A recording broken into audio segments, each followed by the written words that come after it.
It was late at night when I pulled up outside the place, buried deep in a forest of bare, white birch trees.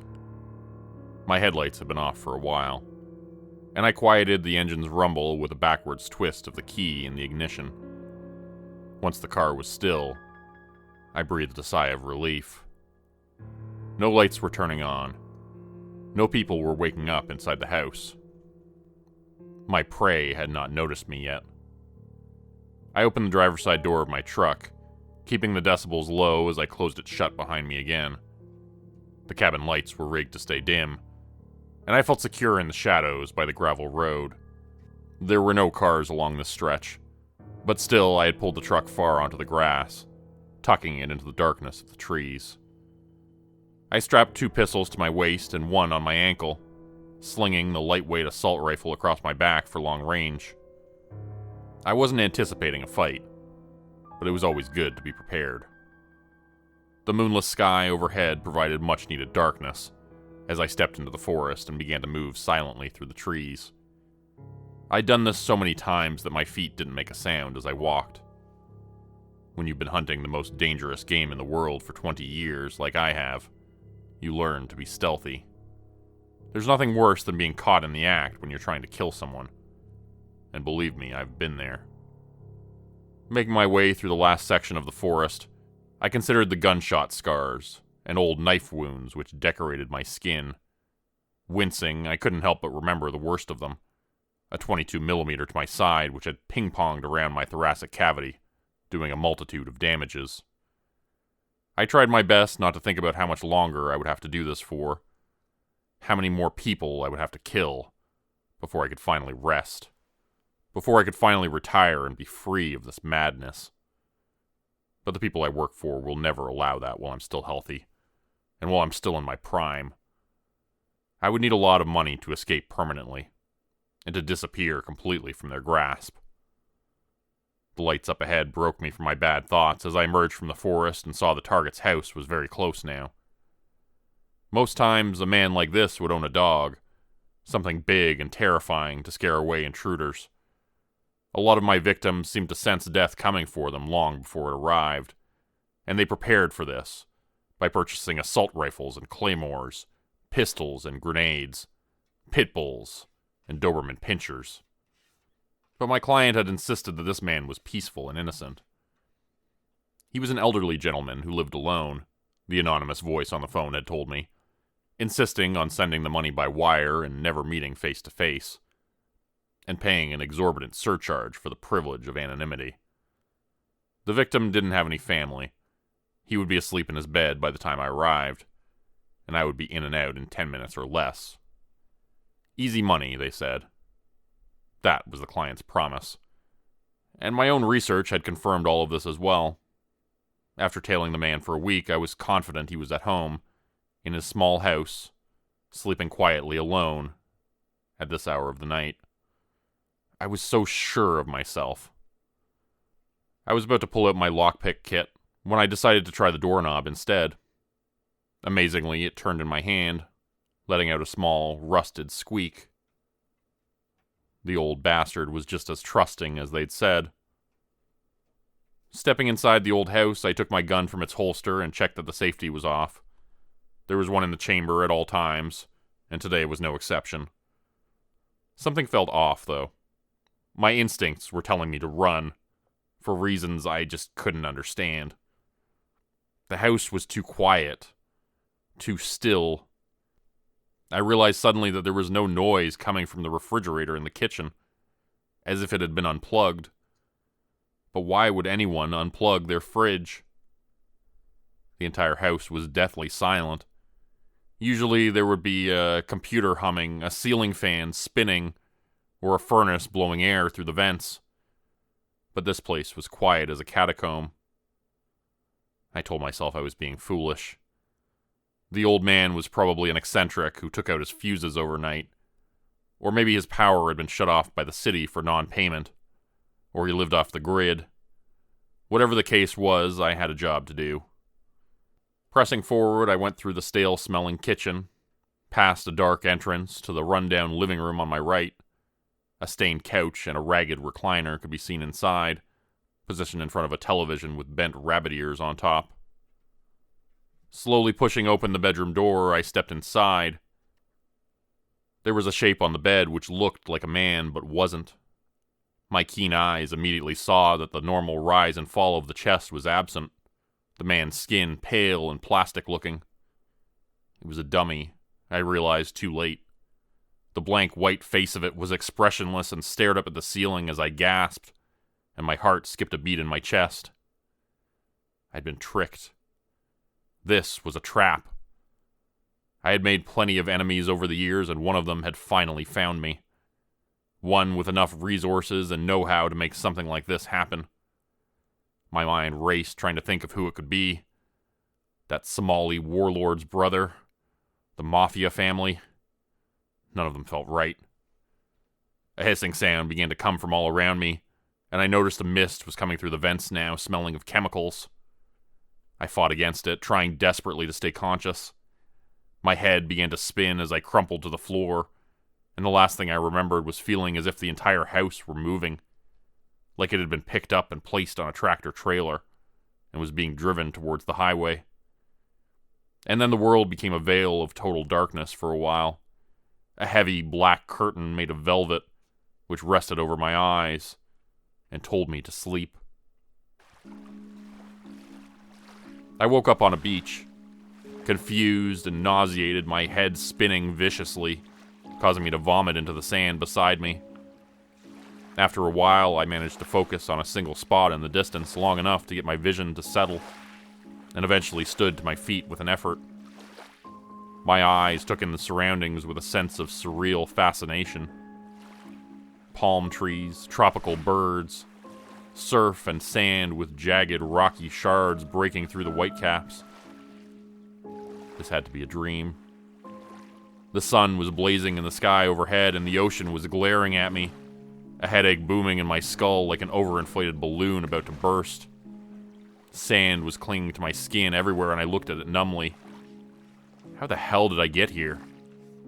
I needed a vacation, but I sure as hell didn't remember going on one. But then I remembered the dummy in the bed and the gas coming from the vents. That feeling of being driven towards the highway like a pig in the back of a truck, headed for the slaughterhouse. I'd been abducted. But for what purpose? I realized my feet were hurting terribly, worse than any pain I'd ever felt before in my life. The sand beneath me wasn't sand at all, but some sort of very finely crushed glass. My body had been numb from whatever drugs they'd fed me, and I hadn't noticed the stabbing pain in my soles until now. Suddenly, I felt the agony of it digging and cutting my skin, and saw my feet were bleeding and glittering with jagged pieces of it wedged into my flesh. A sharp intake of air hissed out between my lips involuntarily, the closest sound I ever made to acknowledging pain, and I reached down to brush the glass from my feet. It pierced into my fingers instead, slicing the pads with paper-fine cuts. What the hell is this place? I asked no one in particular, as I began to stumble from the beach towards the trees, off balance from whatever I'd been gassed with. As if to answer my question, an enormous semi-transparent dome appeared overhead, encompassing the island, and then a face filled the sky, blocking out the clouds and the sun. Like a deity, it was 1,000 feet tall, and it took me a few moments to take it all in. It was a man with gray hair and a friendly smile.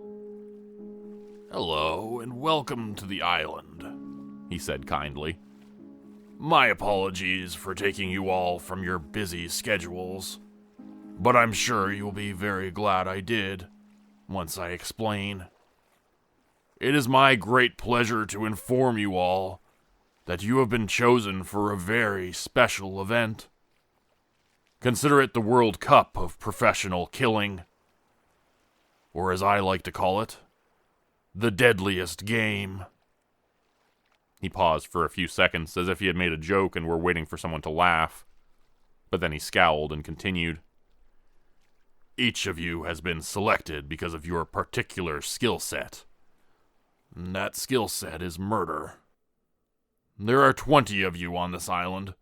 I have looked into your backgrounds extensively, and I understand you are the very best of the best of the best at what you do.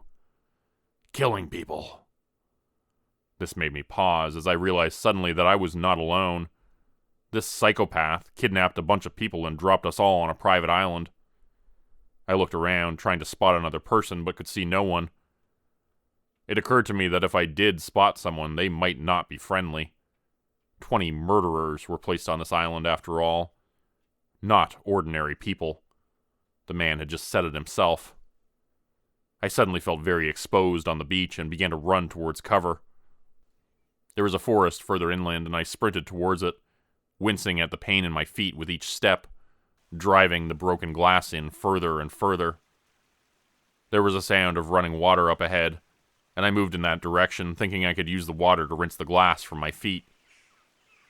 "Jackson Triggs," the man announced overhead, continuing his speech, and his face disappeared, showing another man's profile picture. "Navy SEAL Squad 6 Unit Commander.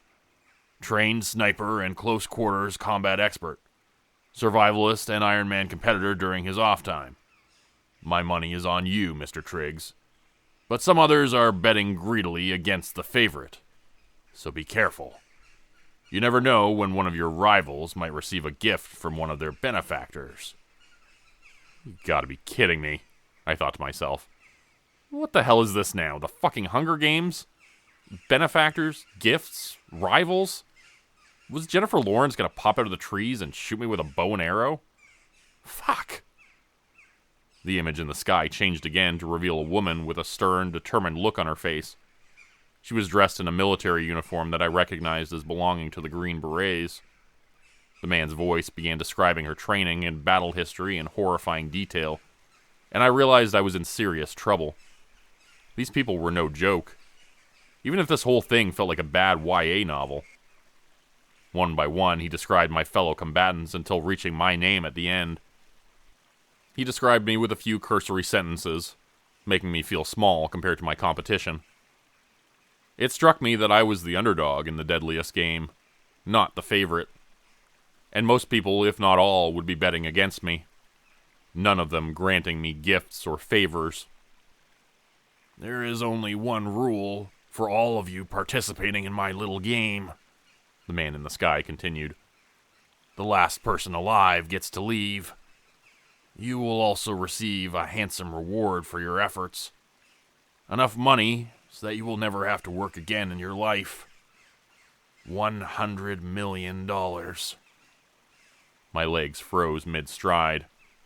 I had been walking deeper into the jungle when I heard those words and stopped. Was he serious? $100 million? People in my line of work frequently kill for far less than that. "Oh, and one more thing," the man's voice said from all around, like thunder booming in the sky. "The perimeters of my playground will begin to shrink in exactly 1 hour. By how much, you'll just have to wait and see. The point is, you better not find yourself on the wrong side of the playground fence, or you'll be punished quite severely. That is to say, you'll be killed by drones with Sidewinder missiles. Ta-ta! Have fun, children. And don't be tardy." I started running. Despite the fact that my shoes had been taken and I was walking on what felt like shards of broken glass, I had to move quickly. Every time I stepped on a branch or a rock, I felt a lightning bolt of pain shoot up through the bottom of my feet. A few times I tried to stop in order to dig the glass out, but was unable to alleviate the pain, and only injured myself further. Finally, I heard the sound of running water very close from up ahead, and realized it was a stream. Approaching it carefully, I sat on a rock at the edge and washed my feet, arms, and legs, which were all covered with the glass sand mixture. The water turned pink and then red with my blood, as I saw a million tiny cuts had been left behind by the jagged shards, the wound edges flapping in the water like fish gills as they were rinsed clean. Then, a small box with a red ribbon tied around it entered my field of vision. It was floating lazily down the stream towards me, bobbing up and down as it bounced against rocks, and tumbled down each little waterfall it came across. When it got in front of me, I reached down and picked it up. There was a tag hanging from the top of it which read, "Best wishes, your benefactor." I unwrapped the ribbon which was tied around the box and stuffed it into my pocket to avoid leaving any tracks. When I lifted the lid to look inside, I saw there were a few items. A knife in a leather sheath, a canteen, a roll of gauze, and a pair of running shoes, 13.5 wide. Exactly my size. Something caught my attention up on a tree to my left as I wrapped the gauze around the wounds on my soles and put the shoes on my aching feet. I realized it was a blue jay. And this wasn't an ordinary blue jay. It was just watching me carefully, keeping its head perfectly still, its one eye trained upon me. It looked slightly hollow and glassy, that eye, like a camera. A whirring sound came from its neck as it craned its head to observe me. More Hunger Games bullshit, I muttered. They were watching me from all around. Every angle was covered like a reality TV show. And I suddenly realized that was exactly what this was. I was a contestant in a very expensive private game show run by the world's richest psychopaths. And I got the feeling this benefactor of mine wasn't just helping me out of the kindness of his heart. I recalled what the man in the sky had said, the words and their meaning delayed due to the adrenaline rush of everything happening. My money is on you, Mr. Triggs, but some others are betting against the favorite, so be careful. It dawned on me that considering the amount of prize money, this game we were involved in was likely a betting sport for a cadre of the world's wealthiest elites. I couldn't prove it, of course, but it made sense. Being involved with the sort of people I work with, I'd heard rumors of such events, but I'd always dismissed them as paranoid fantasies. Now I knew it was true. There really was a world championship of assassination, and I was the underdog in the newest class of 20 contestants. With that thought in mind, I strapped the knife to my belt and started moving. Keeping my head low, I crossed the narrow creek bed and made my way deeper into the unknown forest, preparing myself mentally for the fight of my life. The host of this twisted reality show had told us that the boundaries of the battlefield would shrink every hour, and that anyone caught outside of them would be killed by drones. That prompted me to move quickly, continuing on a line straight towards the heart of the island, but I guessed that everyone else would be doing the same thing. It was our only chance at survival, after all. Like a real-life game of Fortnite, we had to stay inside the bubble or we'd get popped. Psst! I heard a whisper coming from nearby and pulled out my knife, getting ready to thrust it into someone's jugular if necessary. Hold on, cowboy. Where'd you get that nasty-looking blade? Hey, I surrender. You got me beat. A scrawny guy with a short, scruffy beard hopped down from a nearby tree branch where he'd been hiding. His clothing was covered in branches, mud, and leaves, and he'd been invisible to my eyes even after I'd heard him speak. I'd never seen anyone with such amazing camouflage abilities. He came forward to shake my hand, and I backed away slightly, turning my body in a defensive posture. My fist was gripping the knife very tightly, and he looked down at it, his eyes nervous for the first time. "Oh, sorry," he said, raising his hands in the air as if I were pointing a gun at him. "Didn't mean to startle you, it's just..." He looked around nervously. "This is crazy, right? I mean, this dude kidnaps us and expects us to kill each other just because he says so? Fucking rich people, man." Despite his unassuming nature, I was still suspicious. $100 million is a lot of money, I said. That kind of cash makes people do some stupid shit, like killing each other. Trust me, I've seen it done for a lot less. He raised one eyebrow, then smirked. Aw, shit. You're that contract killer, ain't you? I saw your face up there, but man, when there's 20 of the baddest motherfuckers on the planet up there, you kind of get lost in the mix. No offense. I'm sure you've seen plenty of action. How many bodies you buried?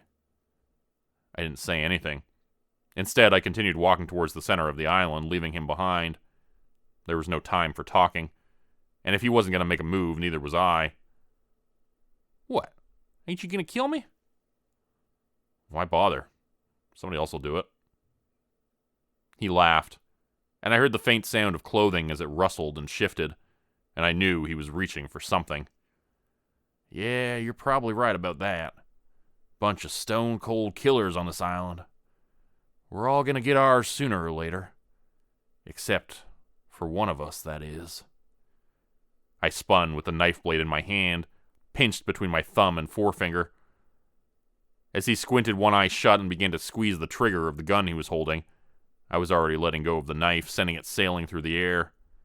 It landed hilt deep in his eye socket with a wet thunk sound. The point of the knife blade disappeared into his skull as his left eye opened wider in surprise. Then he fell limply to the ground, not even getting one shot off. Poor bastard. Nobody wants to be the first one voted out in a reality show. It's humiliating. I wandered over to the body, bending over to pick up the gun. A compact Glock 19 with a 33-round magazine. Then I pulled the knife free from the man's skull with an effort and wiped the blade clean on my pant leg. "Oh, look at that," boomed a voice in the sky, and I realized it was the host of this twisted game.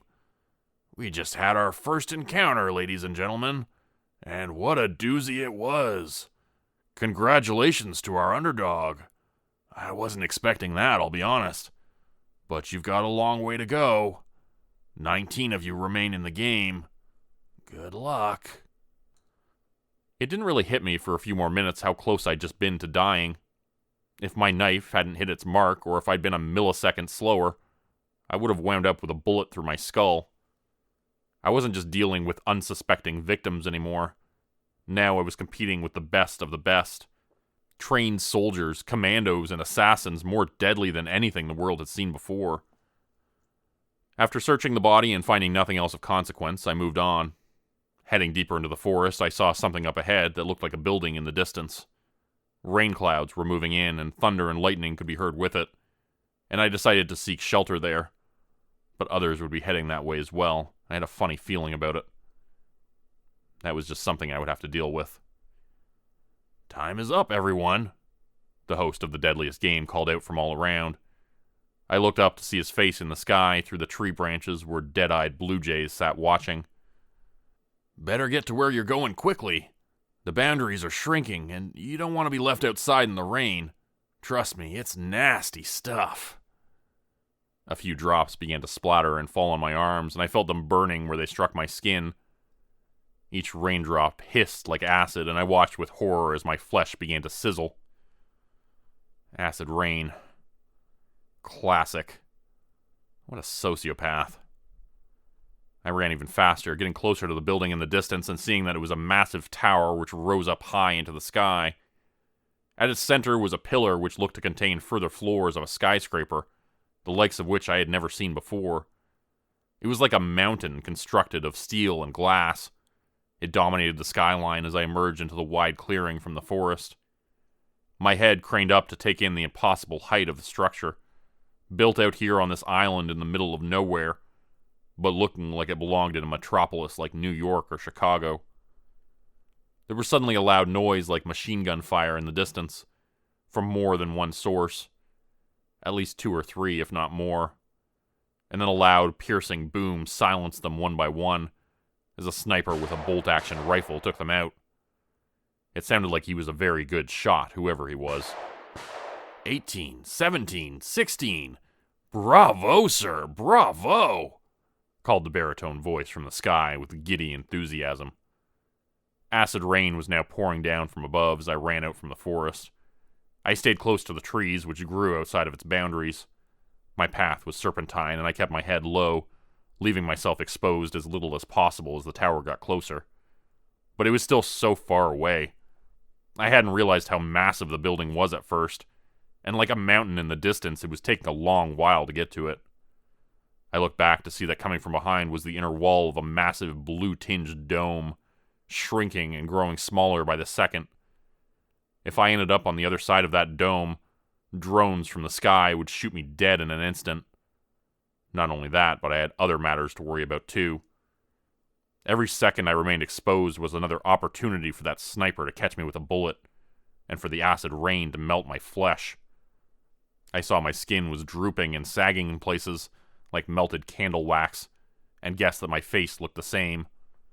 I would be a hideous, disgusting creature by the time I escaped the island at this rate, assuming I ever actually managed to escape. A sound like a bee zipping past my ear made me jump, as I felt blood trickle down my cheek a moment later. Fuck. The sniper. He had me in his sights. I had no choice but to dive quickly behind a large patch of foliage.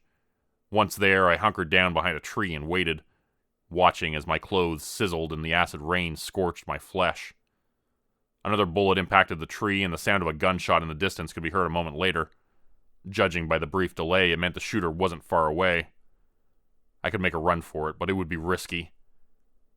But then I realized I didn't need to make a run for it. All I had to do was wait. The dome was getting smaller by the second, and it looked like the tower was at its center, which meant everyone would be going in that direction, and the sniper would have to head that way as well. It was only a matter of time. I waited and listened as shots rang out one by one, and my competition fell dead from the sniper's bullets. He had found a good spot, whoever he was. He liked to camp, and he wasn't moving. 15, 14, 13, 12. The voice of the sadistic host called out each death like a lottery number. Finally, the dome was so close I could hear the buzzing electric sound of it, narrowing the gap inch by inch. On the other side, I saw a man running towards me until he was vaporized in an instant, blown to pieces by a missile which flew down from the sky above. 11! That was about as far as I was willing to push it. I got up and began to run, hearing the static hiss of the translucent blue dome closing in behind me as I bolted through the clearing. The sniper had given up his spot as well, I realized, and saw he was now running the same direction as I was, about 100 yards away from me. The two of us were running for our lives, stealing nervous glances at each other occasionally as if sizing each other up. But there was no time to stop and kill one another, as the blue dome was closing in fast. It was at my heels as I ran at full tilt, sprinting through the pain of a stitch in my side, as it grew into a terrible cramp in my belly that begged me to stop. I gripped my teeth and stared at my feet as I ran, begging them to continue, knowing what would happen if I let up my pace for even an instant.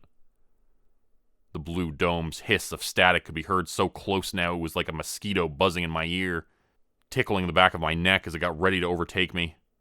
It felt unpleasant and wrong when the blue holographic projection hit my skin, as if a low voltage of electricity were being carried through it. Up ahead, I saw we were headed for a steep drop-off.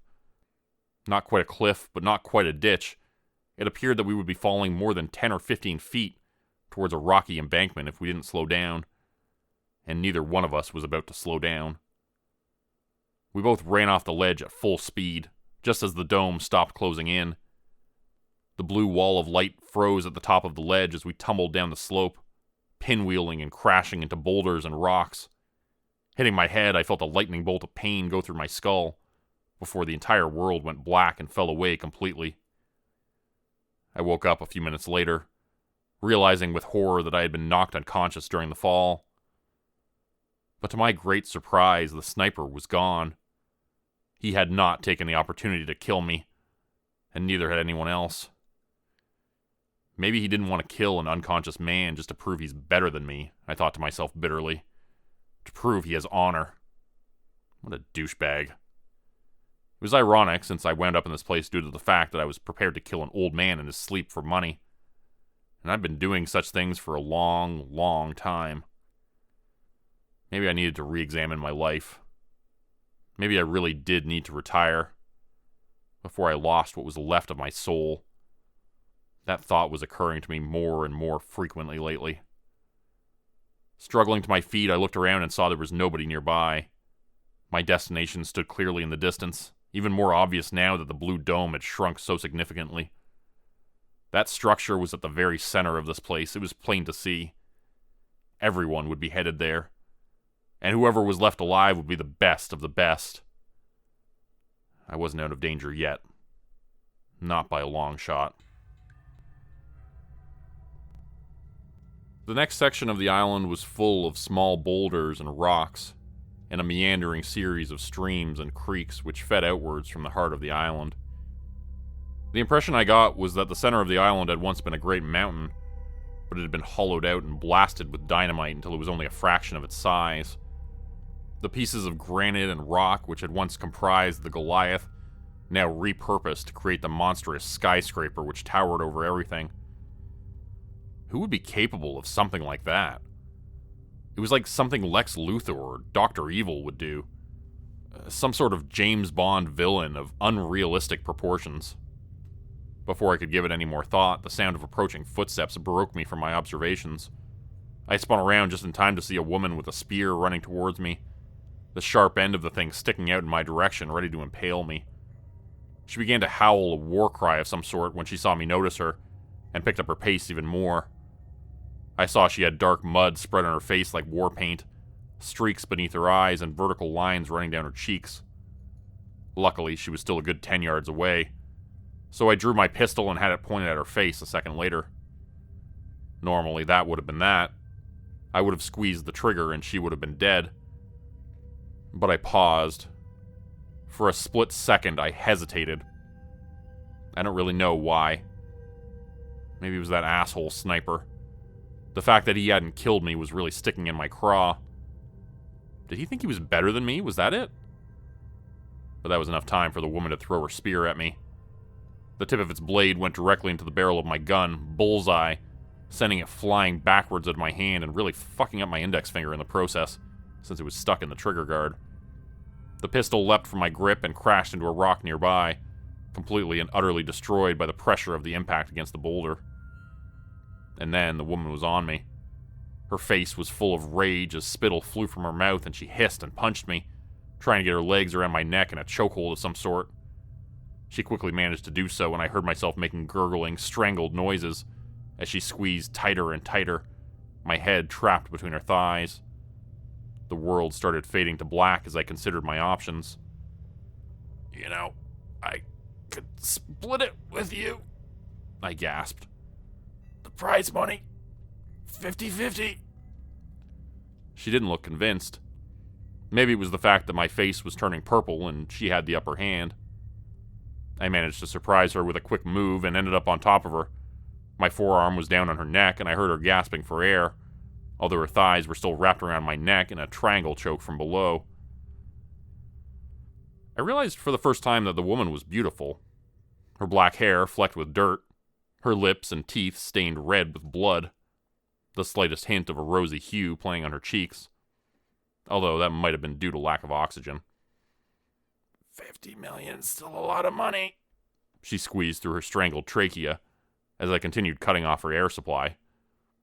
It is, I managed to cough through my own narrowed windpipe.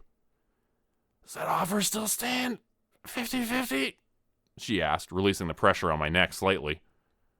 I let up on her neck, and she breathed in a raspy intake of air. Yeah, you got it, I said, letting go completely.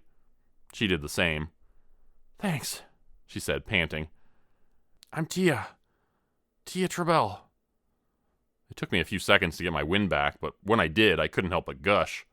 What can I say? I'm a fan. Holy shit, Tia the Terrible? You're fucking famous. Didn't you kill that Al-Qaeda dude? The general, right? She looked surprised. You know about that?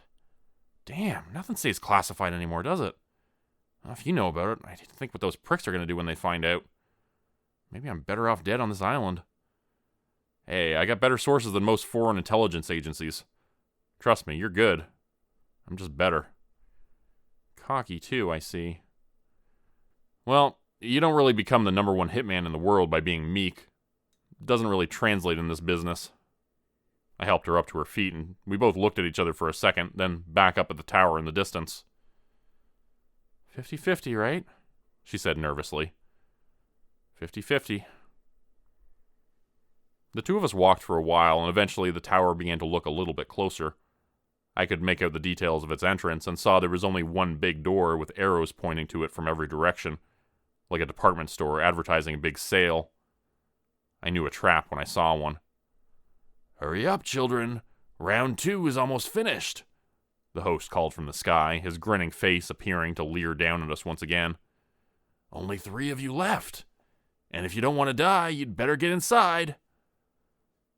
There had been several loud gunshots, which we'd heard as we walked towards the tower, each time ducking down instinctively at the sound of it. But none of the bullets were destined for us. Each one of them found its mark, though, as the countdown of dead bodies continued being announced from above.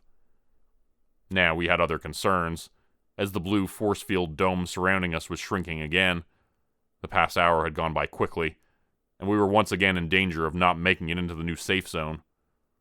The two of us ran as fast as we could as the static buzz of electricity grew louder in our ears once again. "We're not going to make it," Tia shouted, looking back at the wall of blue closing in. The tower was still a ways off, and it would definitely be close. Once again, I saw the sniper was keeping pace, running parallel with us towards the entrance of the tower. I knew if he arrived first, he would have the upper hand. We needed to beat him there. "We'll make it," I said back, with more confidence than I felt. "But we got company." Tia looked over and saw the sniper, Triggs, and her eyes widened. "Oh, shit, you know who that is, right?" "Yeah, Triggs, the favorite. Come on, gut it out, we gotta get there first." Tia threw on the afterburners as her face turned into a grimace of pain. She pumped her legs up and down forcefully as she ran, now outpacing me and making me look like an amateur next to an Olympic sprinter. "You mean like this?" she asked, looking back and gritting a smile at me through her teeth. "Shit," I muttered, trying to run faster to catch up. Instead, she just gained more of a lead.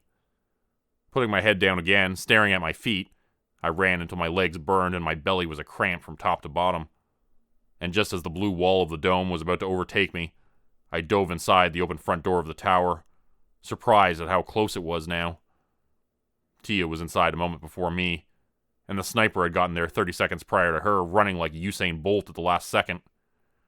Once again, I was caught off guard. Triggs was gone. There was no sign of him. It was just me and Tia staring down a long, dark hallway which led into a white light. Holy shit, that dude's fast. So are you. "You ready?" I asked, looking at her. I was surprised to see she was scared, and I realized I was terrified. "I don't know. I have a really bad feeling about this. I've worked with Triggs. I can't beat him on my own." I tried to calm my nerves and speak without sounding as nervous as I felt. "Together we can stop him, the two of us. We've got this, 50-50. "If you say so. Come on, let's kill this guy and get off this island. When we get back to civilization, I'll buy you a drink." She nodded but didn't say anything, and didn't look any more confident as we began to walk down the long tunnel into the light. We emerged from the dark tunnel into a crowded stadium, lights glaring down at us from above. A crowd roared and rose to their feet all around, the sound of their applause deafening. "Please welcome our top 3 contestants," a voice boomed, and I looked up to see a giant screen mounted to one wall. The smiling face of the gray-haired host was looking down at us. "But there can only be one winner, and I know who my money's on." A second later, there was a loud crack of a sniper rifle going off, and I heard the shot whiz past my face. "Triggs! Triggs! Triggs!" the crowd screamed. For a moment, I was relieved, thinking maybe the world-famous sniper wasn't as good as he thought. His shot had missed. But then I heard the gurgling sounds from behind me and realized he hadn't missed. He just hadn't been aiming for me. I was the underdog. He was aiming for Tia. I spun around to see her clutching her throat, a fountain of blood spurting from a hole in her neck. Her face turned pale as she gagged and coughed, then reached out to take my hand in her own blood-stained grip. Then hers slipped away and she fell to the floor, lifeless and dead. And I looked up to see the glint of a sniper scope, reflecting the light, trained on me and ready to fire. As soon as I saw that reflection bouncing off the lens of the rifle's scope, I dropped to the ground and lay prone on my belly. I did it without thinking. The death of my only friend in this game more than enough proof of what would happen if I delayed. My instincts saved my life, and not for the first time, as the bullet whizzed over my head a millisecond after dropping down. I actually felt it whistle through my hair like a very narrow breeze. 2 contestants left! Wow, that was almost the finest double kill we've ever seen. Give it up for our finalists, ladies and gentlemen. The great Triggs and, that other guy.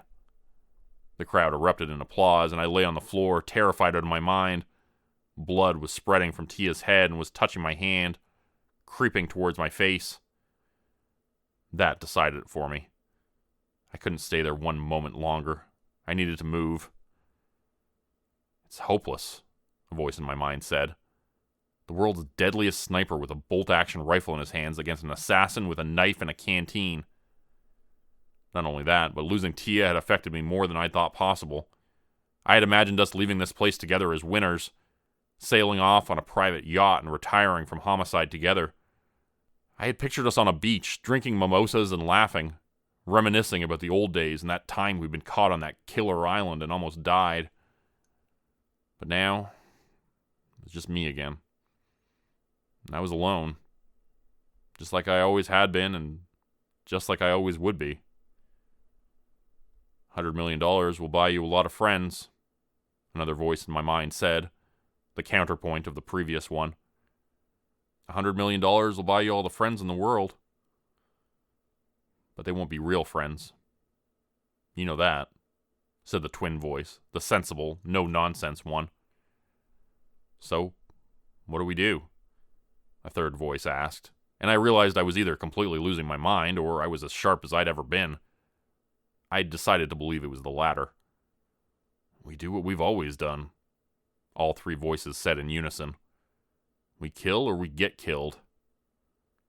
This whole time I had been instinctively moving towards the spot where I'd seen the reflection on Trigg's rifle scope. He had beat us to the tower, and he had staked out a prime spot for camping once again. But every soldier has a weakness. And my talent, I've come to realize over the years, is in finding those weaknesses and exploiting them. Trigg's weakness was that he knew he was the best. Even the host had said it on numerous occasions. My money is on you, Mr. Triggs, he'd announced from the beginning. Triggs knew he was the best, and he believed it so strongly that he stopped thinking anyone else could beat him. When he'd left me unconscious at the base of the cliff where he'd fallen, it wasn't because he was a good sport. It wasn't because he had honor. No. It was because he had such little respect for my abilities.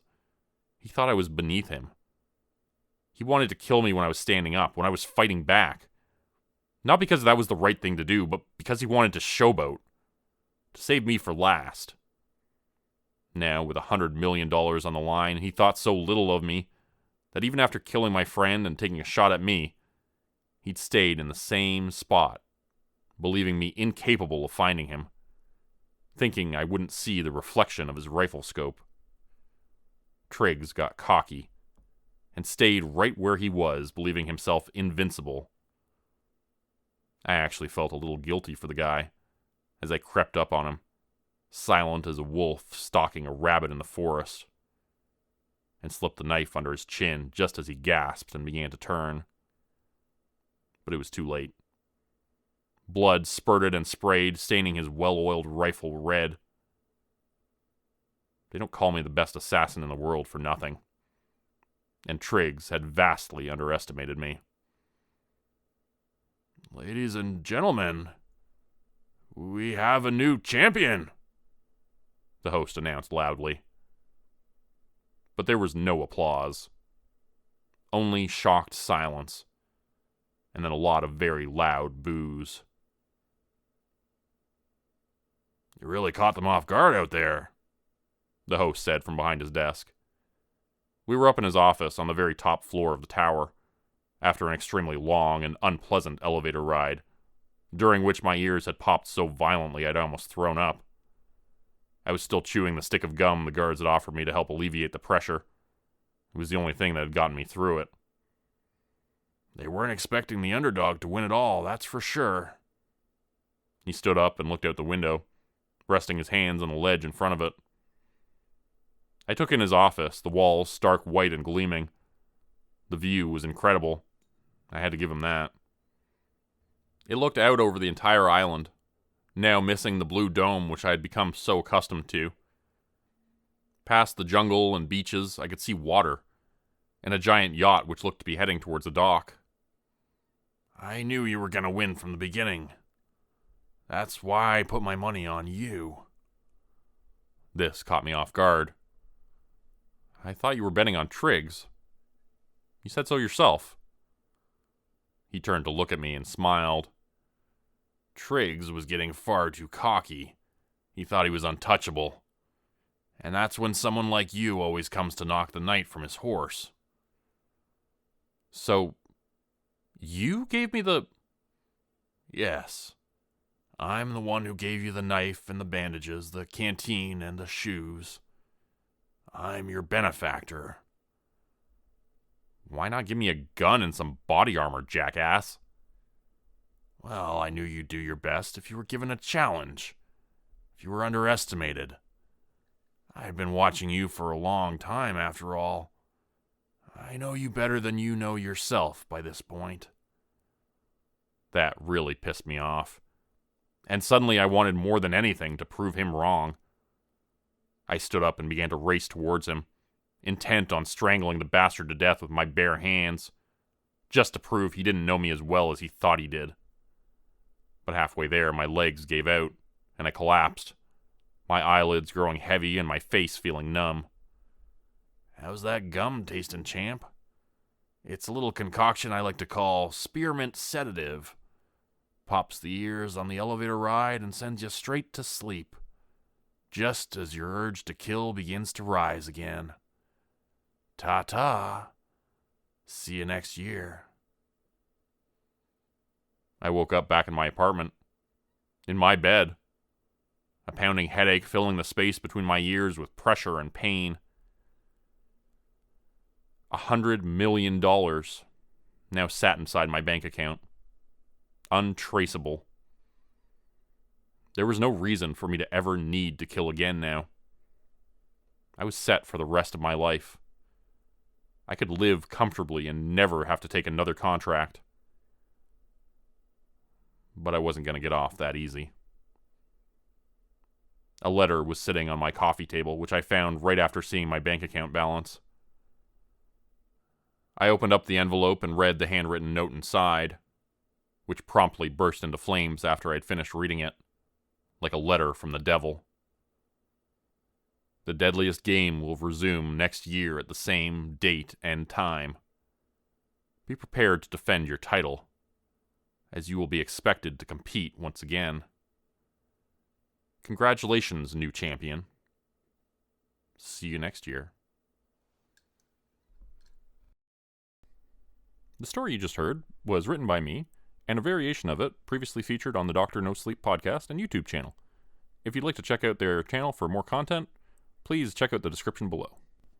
Today's video was supported by patrons like Mark from Earth, Crimson Muse, Joy Burton, Diane Showers, Mark Sewall, Cheryl James, Pick Your Sticker, Teddy Dog, Clue 404, Mamakato, Dante Kincaid, Zarin Ray, Angela Donovan, Blarian 50, Devin Kyle, Timothy Baird, Ajeti, Bert Turner, Bajani Espinal, Michael Pierce, Big Joe, Carrie Harkonnen, LaDonna Spivey, Scott Tanaka, Tom Stewart, Sherman Davis, Bryce Shelton, Susan McClendon, Elise Batiste, Lisa in the Cult Jam, Open Circuit, Fabulavore, Raymond Jaggers, That Darn Fox, Raison Detra, Kai Gaming 99, Wendy Burns, The Wendigo, Michael Squishy Park, The Gemstar, Vault 77 Citizen, Puppy Dan, Clovis Wolf, Elder Gelm, Derek Prey, Elder Being, KC Hawaii, Rob T, Tragic Mermaid, Darren Fishnaller, and Clove Zenoya Harris.